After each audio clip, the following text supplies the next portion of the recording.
అలాగే ఈ ఒకలామాత గుడికి ఏదైతే కలియుగ ప్రత్యక్షమైన వెంకటేశ్వర స్వామి వారి తల్లి ఒకలామాత గుడి అని అంటారు కదా, కొండ కింద ఉంటుందండి పెరూరు బండ దగ్గర.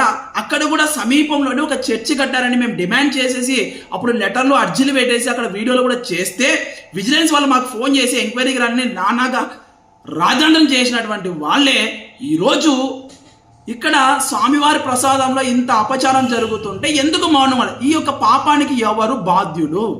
చైర్మనా, బోర్డు మెంబర్లా, లేదంటే ఈవోనా, లేదంటే ఆ ప్రభుత్వాన్ని మెయింటైన్ చేస్తున్నటువంటి సీఎం గారా, లేదంటే ప్రస్తుతం ఉన్నటువంటి సీఎం గారా? ఎందుకంటే ఆయన ఈరోజు బయటికి ఇలా జరుగుతుందని ఆయన తీసుకొచ్చారు కాబట్టి అలాంటి వారేనా? అంటే గత ప్రభుత్వం మారిపోయిన ఈ రోజు వరకు టిల్ వరకు అలా జరిగిందా? ఎన్ని లడ్డులలో కలిపారు? ఇప్పుడు కూడా ప్రస్తుతం అలానే జరుగుతుందా? దాన్ని ఏమైనా మార్చే ప్రయత్నం చేశారా?